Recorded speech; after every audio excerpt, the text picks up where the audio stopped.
Assalamualaikum warahmatullahi wabarakatuh. Kembali lagi dengan channel saya, yaitu pada video pembelajaran mata kuliah analisis risiko bisnis. Bagi yang belum tahu video saya ini, saya akan memperkenalkan diri. Nama saya Putri Alvina Lestari dari Prodi Kewirausahaan Fakultas Ekonomi Universitas Negeri Makassar, NIM 19951421010. Dalam video pembelajaran ini, saya akan menjelaskan sedikit soal-soal dari ulangan akhir semester mata kuliah analisis risiko bisnis yang akan terdapat 7 soal seperti di bawah ini. Yang pertama, jelaskan dan uraikan berdasarkan jenisnya manajemen risiko. Poin A, manajemen risiko operasional. Poin B, manajemen risiko hazard. Poin C, manajemen risiko finansial. Dan poin D, manajemen risiko strategis. Soal kedua, berikan pendefinisian pengelolaan risiko. Soal ketiga, jelaskan dan uraikan konsep risiko, ketidakpastian, serta sumber dan tipe risiko. Soal keempat, jelaskan dan uraikan risiko, proses manajemen, dan enterprise risk management. Kelima, sebutkan dan uraikan maksud dari alat dan teknik pengelolaan risiko. Soal keenam, sebutkan dan jelaskan di dalam melakukan manajemen risiko keuangan, langkah-langkah apa saja yang akan ada pada manajemen risiko sehingga risiko keuangan tersebut dapat dikelola dengan baik. Kemudian soal yang ketujuh, bagaimana cara mengidentifikasikan suatu risiko bisnis dan melakukan pengelolaan risiko dan tata kelola bisnis jika mendapati kasus seperti gambar di samping tersebut.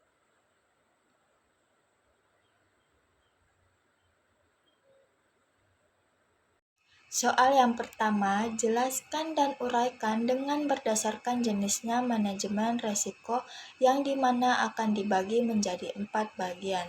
Yang pertama, manajemen risiko operasional.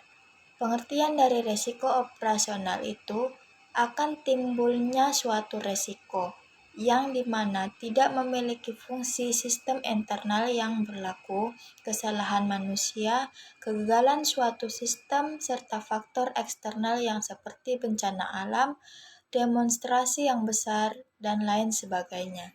Sumber yang akan terjadi pada risiko operasional akan paling luas dibandingkan dengan risiko yang lainnya, yakni selain dapat bersumber dari setiap aktivitas dan juga bersumber dari setiap kegiatan pada operasional dan jasa, akuntansi, sistem teknologi informasi, sistem informasi manajemen, ataupun sistem pada pengelolaan sumber daya manusia.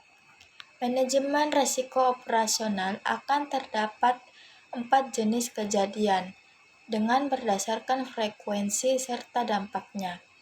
Yang pertama, low frequency atau low impact, yang dimana artinya jarang akan terjadi serta dampaknya akan rendah.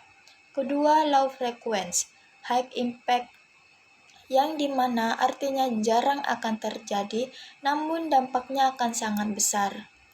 High frequency atau low impact, yang dimana sering akan terjadi namun dampaknya akan rendah. Yang keempat, high frequency atau high impact, yang dimana sering akan terjadi serta dampaknya akan sangat besar. Sebab itu, dalam memastikan bahwa manajemen pada risiko operasional itu akan dapat berjalan dengan baik serta kontinu dan biasanya akan dapat dibentuk dengan pertahanan yang dimana akan disebutkan three lines of defense. Kemudian yang bagian kedua, manajemen risiko hazard, yaitu merupakan manajemen risiko yang dapat muncul sebab adanya risiko yang berpotensi serta bisa mengakibatkan kerugian pada bisnis maupun kerusakan. Ada berbagai macam hazard yang akan menjadi pusat perhatian terhadap manajemen risiko, yaitu seperti legal hazard, seperti pelanggaran SOP ataupun aturan pada perusahaan yang mengakibatkan financial loss. Yang bagian ketiga, manajemen risiko finansial. Manajemen Resiko finansial yaitu merupakan suatu upaya dalam memantau sebuah resiko serta akan melindungi hak properti, laba, aset, serta aset entitas suatu bisnis, yang dimana praktiknya proses manajemen ini akan mencakup pada mengidentifikasi, mengevaluasi, serta mengendalikan suatu resiko jika terbukti akan mengancam keberlanjutan sebuah perusahaan. Kemudian yang keempat, manajemen risiko strategis, yang dimana akan dapat terkait dengan suatu pengambilan keputusan. Risiko yang dimana biasanya akan dapat muncul suatu kondisi yang tidak akan terduga serta akan mengurangi kemampuan para pelaku bisnis untuk dapat menjalankan strategis yang direncanakannya. Dalam hal seperti ini, ada beberapa faktor yang seperti pada risiko operasional, risiko penurunan nilai aset, risiko kompetitif, ataupun juga bahkan pada risiko franchise atau jika ada. Jika sudah mengetahui mengenai manajemen risiko tersebut, maka sudah saatnya kita dapat mengaplikasikan manajemen risiko ke dalam suatu perusahaan. Pengelolaan terhadap suatu usaha yaitu akan dapat berubah dengan cepat jika tidak bisa mengelola risiko dengan baik dan benar. Soal yang kedua, pendefinisian pengelolaan risiko. Adapun berbagai proses dalam melakukan pengelolaan risiko, yaitu penetapan konteks, penilaian suatu risiko, serta penanganan akan suatu risiko yang dapat timbul. Hal seperti itu yang akan dapat membantu dalam mengungkapkan serta dapat menilai sifat dan kompleksitas dari sebuah risiko yang ada. Kemudian ada pula beberapa definisi risiko dari manajemen risiko pada sebuah organisasi. Perusahaan yang pada umumnya yaitu pertama, manajemen risiko yang dimana merupakan seperangkat kebijakan, prosedur yang sangat lengkap serta yang dipunyai organisasi untuk dapat mengelola, memonitoring, serta dapat mengendalikan eksposur sebuah organisasi terhadap suatu risiko. Yang kedua, enterprise risk management merupakan sebuah kerangka yang secara komprehensif terintegritas dalam mengelola risiko kredit, pemasaran, modal yang ekonomis, transfer risiko dalam memaksimumkan suatu nilai pada perusahaan. Yang ketiga, enterprise risk management juga merupakan suatu proses yang dimana akan dapat dipengaruhi oleh suatu manajemen serta personel lainnya dari berbagai organisasi dan dapat pula diterapkan dalam setting strategi dan akan dapat mencakup berbagai organisasi yang secara keseluruhan dapat didesain untuk mengidentifikasikan suatu kejadian yang potensial. Soal ketiga, jelaskan dan uraikan konsep risiko, ketidakpastian serta sumber dan tipe risiko. Konsep risiko. Risiko tersebut dapat dikatakan jika akibat ataupun penyimpanan yang realisasi serta rencana yang akan dapat memungkinkan terjadi dengan cara yang tidak terduga. Walaupun pada suatu kegiatan telah direncanakannya dengan sebaik mungkin, namun akan tetap mengandung ketidakpastian bahwa nantinya akan dapat berjalan sepenuhnya dengan sesuai rencana tersebut. Terus yang ketidakpastian. Di dalam setiap organisasi, pastinya akan terdapat sebuah tujuan serta sasaran yang harus dapat mereka capai, aktivitas yang akan dijalankan oleh setiap organisasi, dan juga tidak akan dapat terlepas dari berbagai tujuan serta sasaran yang akan dicapainya tersebut. Ada pula berbagai faktor ataupun fenomena dalam menjalankan berbagai aktivitasnya, Organisasi dapat menghadapi berbagai hal ketidakpastian, baik yang kecil maupun yang besar, serta juga dapat menjadikan sebuah ancaman ataupun bahkan sebuah peluang. Dan yang ketiga, sumber dan tipe resiko.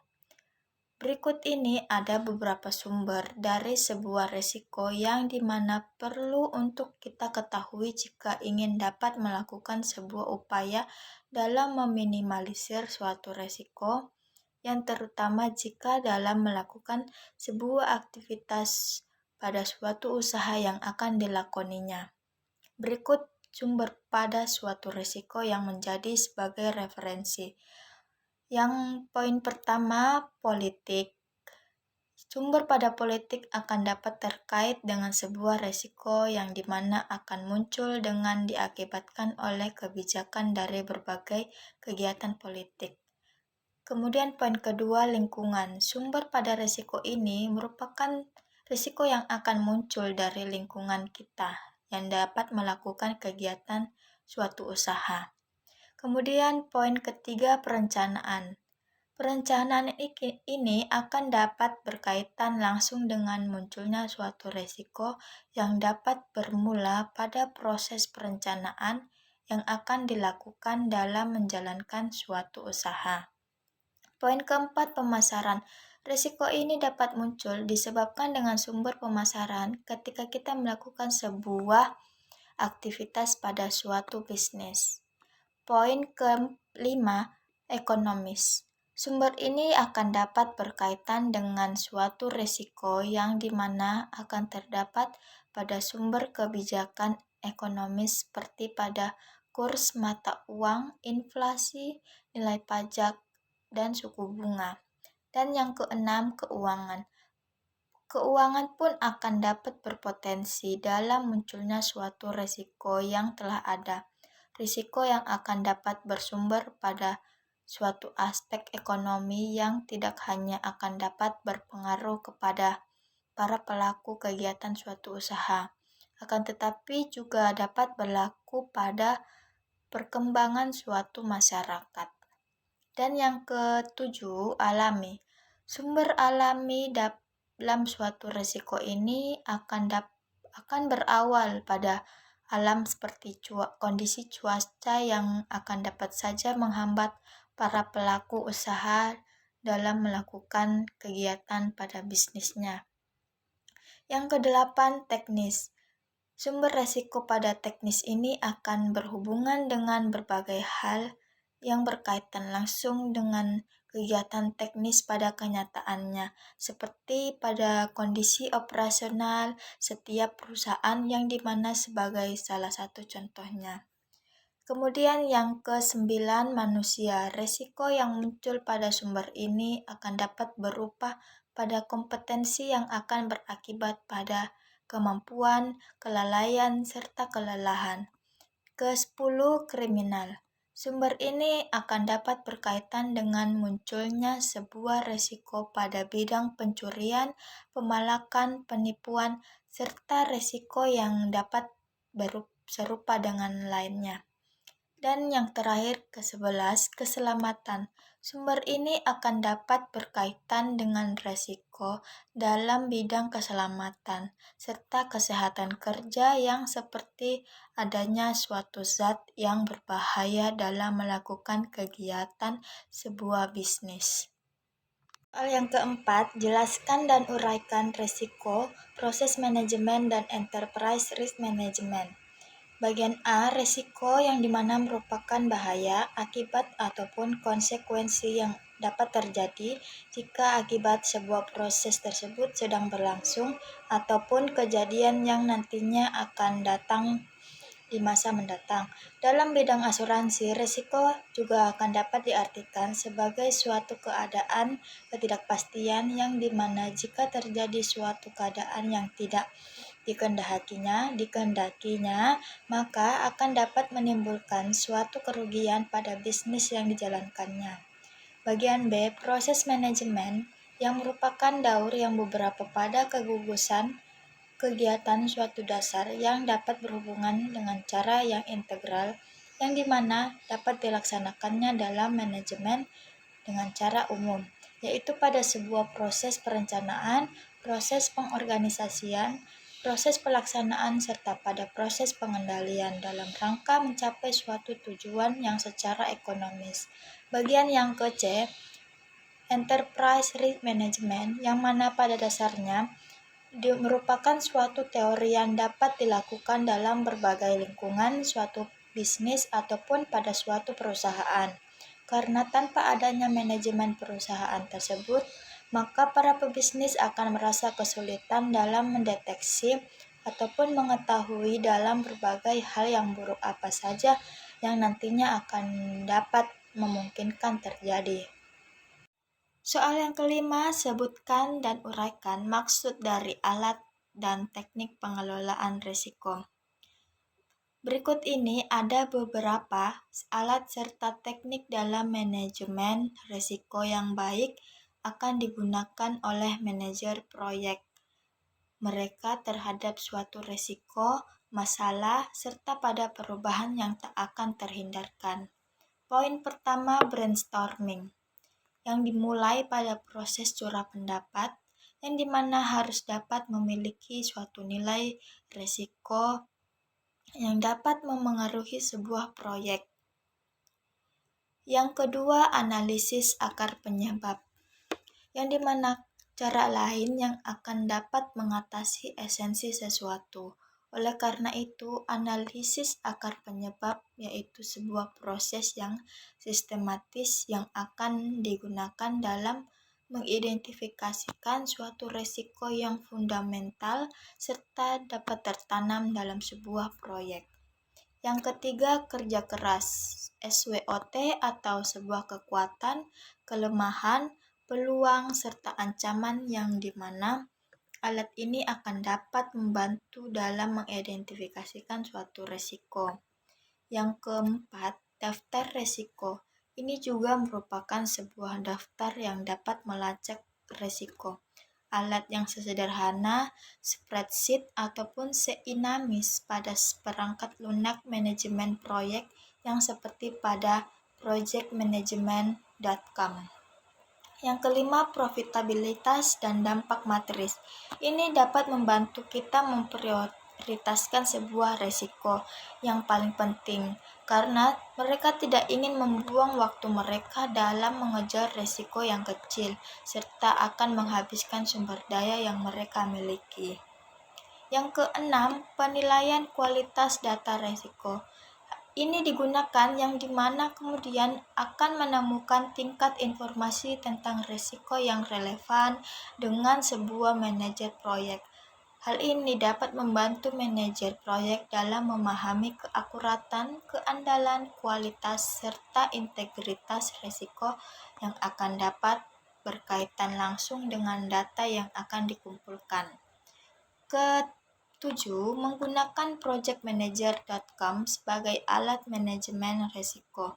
Dengan memiliki projectmanager.com, kita dapat mengunggah spreadsheet risiko serta juga dapat mengubahnya menjadi ke sebuah proyek yang dimana akan dapat ditetapkan serta dapat dilacak. Yang kedelapan, gunakan projectmanager.com untuk melacak risiko dengan tampilan proyek Kanban. Setelah proyek tersebut dijalankan dalam menggunakan papan Kanban, kami yaitu cara yang terbaik dalam mengambil sebuah risiko yang dapat teridentifikasi serta dapat melacaknya. Papan lacak ini akan dapat menjadikan suatu alat manajemen risiko kita dengan kolom dalam mengurutkan risiko yang dimana risiko sedang masa dikerjakan dan risiko yang terselesaikan. Soal yang keenam, sebutkan dan jelaskan di dalam melakukan manajemen risiko keuangan, langkah-langkah apa saja di dalam manajemen risiko sehingga risiko keuangan tersebut dapat dikelola dengan baik. Poin pertama, pengertian manajemen pada risiko keuangan. Bagi para pengusaha, mungkin kata manajemen risiko keuangan ini sudah tidak asing lagi bagi kita semua. Akan tetapi, bagi para orang awam, mungkin istilah tersebut masih terasa asing di telinga mereka.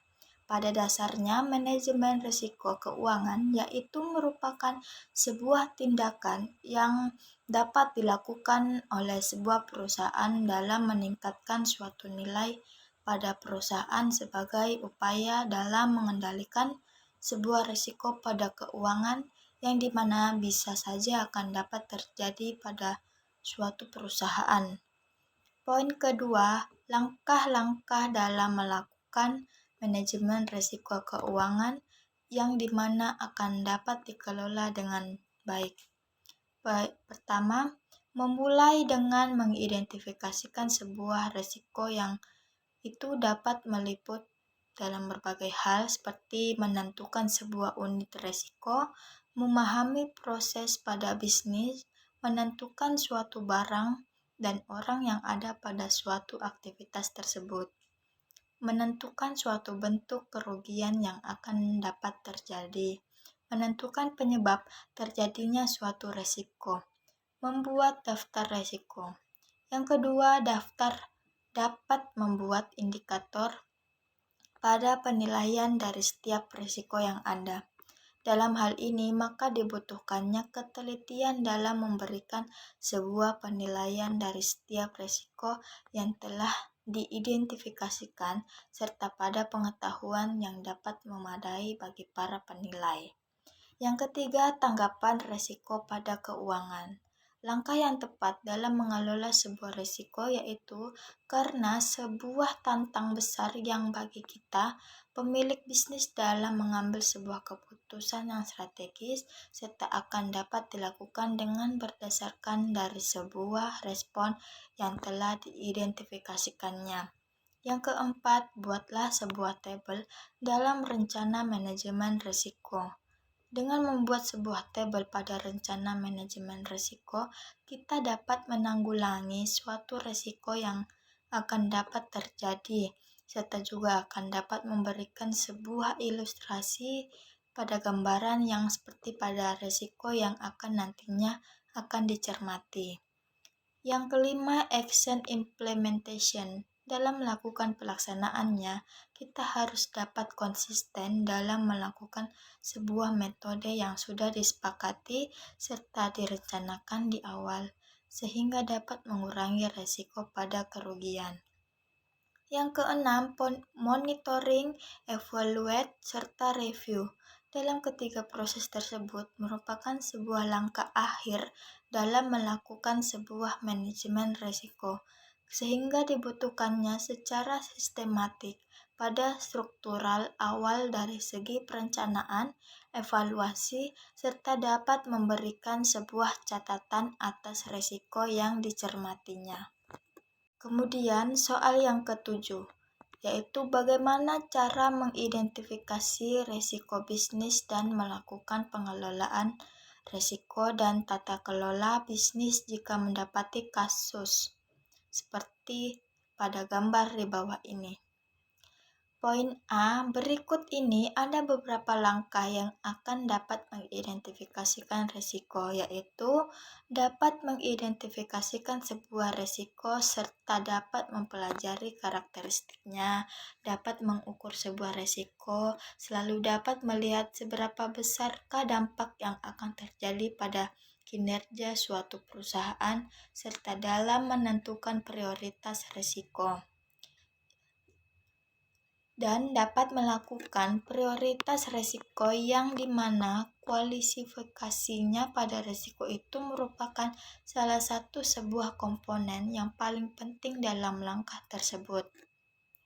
Dapat pula mengelola risiko, kemudian akan melakukan revisit. Maksud dari revisit itu yaitu dapat mengevaluasi ulang langkah yang sudah dilakukannya untuk dapat meningkatkan efektivitasan manajemen risiko. Poin ke B, kemudian pengelolaan risiko serta tata kelolaan pada risiko yaitu penghindaran. Cara yang paling mudah serta aman dalam mengelola risiko yaitu menghindar. Akan tetapi dalam hal semacam itu barangkali tidak akan optimal. Yang kedua, ditahan. Dalam beberapa situasi akan jauh lebih baik jika kita dapat menghindar sendiri resiko yang akan terjadi. Yang ketiga, diversifikasi, yaitu berarti menyebar eksposur yang dimana kita memiliki sehingga tidak akan terkonsentrasi pada satu ataupun dua eksposur. Yang keempat, transfer risiko. Jika kita tidak ingin menanggung sebuah risiko tersebut, maka kita bisa mentransfer risiko tersebut kepada pihak lainnya yang dimana jauh lebih mampu menghadapi risiko tersebut. Dan yang kelima, pengendalian risiko. Dilakukannya untuk dapat mencegah ataupun menurunkan profitabilitas yang terjadinya suatu risiko serta kejadian yang tidak diinginkan. Sekian video pembelajaran dari mata kuliah analisis risiko bisnis ini. Kurang lebihnya mohon dimaafkan. Wassalamualaikum warahmatullahi wabarakatuh.